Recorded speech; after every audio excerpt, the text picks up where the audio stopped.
Selamat datang di video praktikum biokimia. Bersama saya, Azia. Kita akan membahas tentang uji karbohidrat. Uji karbohidrat ini ada banyak macamnya loh. Coba yuk kita lihat dulu sistematika identifikasi karbohidrat. Di sini ada sampel. Sampel ini akan kita lakukan uji molis. Uji molis pada karbohidrat merupakan uji pendahuluan terhadap karbohidrat secara umum. Kita bisa membedakan apakah sampel ini ada kandungan karbohidratnya. Jika ada, kita lanjutkan ke uji iodium. Uji iodium digunakan untuk membuktikan adanya karbohidrat dari golongan polisakarida. Jika hasilnya negatif, coba kita lanjut ke uji Barfoot. Uji ini dilakukan untuk membedakan karbohidrat dari golongan monosakarida dan disakarida. Pada hasil disakarida, kita bisa lanjutkan ke uji Benedict. Uji ini untuk membuktikan adanya karbohidrat yang mempunyai sifat gula pereduksi. Selanjutnya, ada juga loh uji yang lainnya, yaitu uji Seliwanov. Uji ini digunakan untuk membedakan adanya karbohidrat yang mempunyai gugus aldehid atau aldosa dan keton atau ketosa. Selain itu, ada juga uji yang selanjutnya, yaitu uji Osazon. Uji ini membuktikan bahwa karbohidrat dapat membentuk kristal osazon dan dapat digunakan untuk identifikasi berdasarkan bentuk kristalnya. Kita masuk ke uji yang pertama yuk. Uji molis.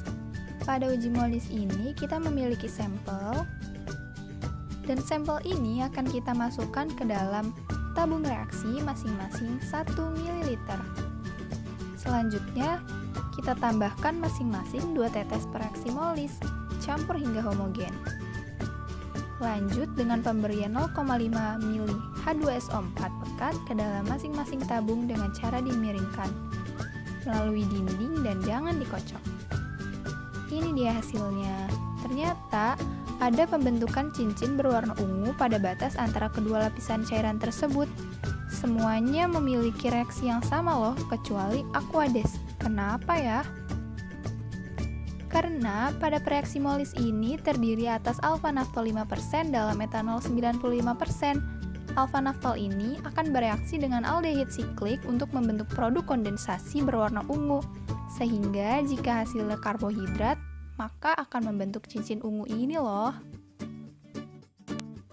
Kita lanjut yuk ke uji selanjutnya, yaitu uji iodium. Pada uji iodium ini kita memiliki sampel, dan sampel ini akan kita masukkan ke dalam tabung reaksi masing-masing 1 ml larutan sampel. Selanjutnya kita tambahkan 2-3 tetes reaksi iodium, campur hingga homogen. Lalu kita amati kompleks warna yang terbentuk. Jika ia golongan polisakarida dengan penambahan iodium akan membentuk kompleks absorpsi berwarna yang spesifik. Dan pada hasil uji ini, ternyata hanya sampel amilum loh yang memiliki perubahan warna. Kenapa ya? Karena amilum merupakan polisakarida yang terbagi menjadi 2 fraksi, yaitu amilosa dan amilopektin. Setelah mengetahui karbohidrat golongan polisakarida, kita juga perlu membedakan yang mana karbohidrat dari golongan disakarida dan monosakarida dengan melakukan uji Barfoot. Sebelumnya, kita siapkan larutan Barfoot yang akan kita masukkan ke dalam tabung reaksi masing-masing 2 ml. Lalu, tambahkan masing-masing 0,5 ml atau 10 tetes sampel yang berbeda ke dalam tabung reaksi. Campur hingga homogen. Tutup tabung reaksi dengan kapas, lalu panaskan ke dalam penangas air mendidih selama 5 menit. Perhatikan adanya endapan merah yang terbentuk. Bila positif, dalam waktu 5 menit menunjukkan monosakarida. Bila lebih, yaitu golongan disakarida. Kenapa ya? Karena Gula-gula pereduksi atau monosakarida akan cepat bereaksi dengan larutan barfood, yang merupakan campuran cupri asetat dan asam asetat. Reaksi ini akan menimbulkan endapan merah kuprooksida. Ayo kita lanjut ke uji selanjutnya, yaitu uji benedik. Sebelumnya kita siapkan larutan benedik yang akan kita masukkan ke dalam tabung reaksi masing-masing 2,5 ml. Lalu, tambahkan masing-masing 4 tetes sampel yang berbeda ke dalam tabung reaksi yang sudah diisi larutan benedik. Kita tutup tabung tersebut lalu panaskan dalam penangas air mendidih selama 5 menit. Perhatikan adanya endapan merah yang terbentuk. Apa ya hasilnya? Ternyata monosakarida dan gula pereduksi dapat bereaksi dengan reagen benedik karena keduanya mengandung aldehida ataupun keton bebas.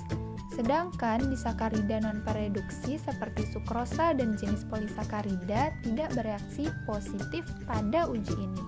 Makanya, yang tidak positif hanya amilum dan sukrosa. Mari menuju ke uji yang selanjutnya, yaitu uji Seliwanov. Sebelumnya, kita siapkan dulu larutan Seliwanov. Larutan ini akan kita masukkan ke dalam tabung reaksi masing-masing 1 ml. Lalu, kita tambahkan masing-masing 3 tetes sampel yang berbeda ke dalam tabung reaksi tersebut. Tutup tabung, lalu masukkan ke dalam penangas air mendidih selama 3 menit. Perhatikan adanya warna yang terbentuk. HCl dalam reagen Seliwanov akan mendehidrasi gula menjadi furfural yang akan bereaksi dengan resorsinol membentuk senyawa berwarna merah ceri. Pada dasarnya, ketosa lebih cepat terdehidrasi dibanding aldosa saat dipanaskan. Pada sampel yang menunjukkan hasil positif dengan perubahan warna, berarti sampel itu merupakan gugus keton. Jika tidak, maka termasuk gugus aldehid. Kita menuju uji yang terakhir nih, yaitu uji osazon. Sebelumnya, kita siapkan dulu yuk reagensianya, yaitu pereaksi osazonnya. Masukkan ke dalam tabung reaksi masing-masing 100 mg reaksi osazon. Lalu, tambahkan masing-masing 1 ml sampel yang berbeda ke dalam tabung reaksi. Campur hingga homogen. Kemudian, tutup tabung dan panaskan dalam penangas air sampai berbentuk kristal.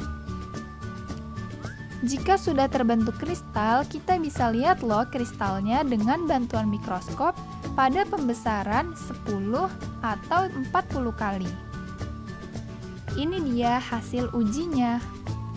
Ada galaktosa, ada juga glukosa, ada arabinosa, ada maltosa, dan laktosa. Wah, menarik sekali ya praktikum uji karbohidrat ini. Dan untuk kalian, selamat mencoba!